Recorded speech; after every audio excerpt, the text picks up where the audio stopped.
You've had a big spat this week with Jess Phillips from the Labour Party, and you've actually written to Sir Keir Starmer, the leader. Yeah. In a nutshell, what was it about? Well, there was no spat. She just attacked 4 times to 630,000 followers for no reason. I don't know Jess Phillips. She doesn't know me. And she sent out these tweets to her followers saying that I believed in domestic violence. This is because when Tina Turner died, you tweeted a picture of her with Ike Turner. Well, it was a malfunctioning GIF. And for some reason, it ended up on that picture. And I said, good times. Now, obviously, anyone normal would look at that and think, well, it was a mistake. But she chose the opportunity to lash out at me 4 times, 1 million views, a whole load of people attacking me. She's an MP, Minister for Safeguarding, or Shadow Minister.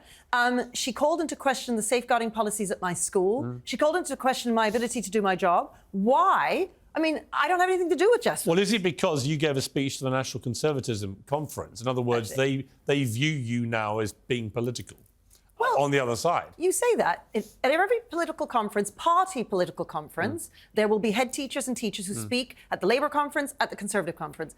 But what doesn't happen is a black head teacher who goes and speaks at a National Conservative conference, which had nothing to do with the Conservative Party.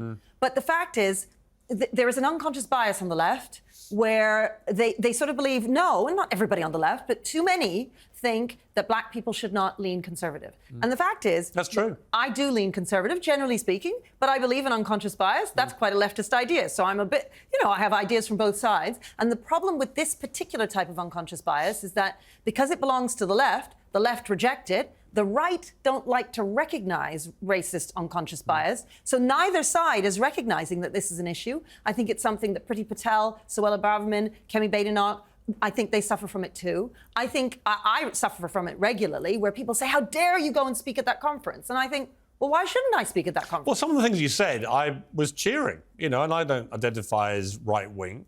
But you said at the conference that the audience should act as if they felt their children's schools did not reflect the small C conservative values.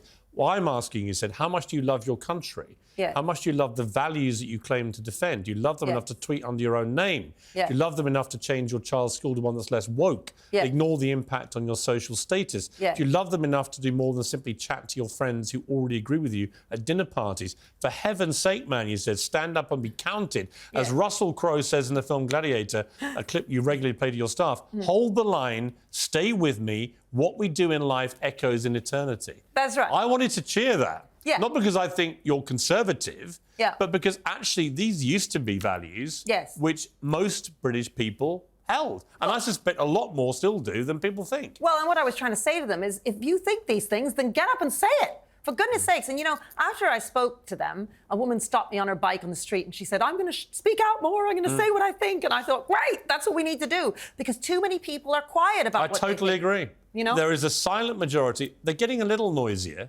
but they're all kowtowed by cancel culture. Exactly. Because the woke left have been basically terrorising people. That's right. And they've come for you hard, and I'm very glad to see that you've continued to put your head over the parapet. Well, have you heard back from Keir Starmer? No, but it hasn't been that long. I'm hoping. Fingers crossed. We'll nudge him. I'm sure he'll respond.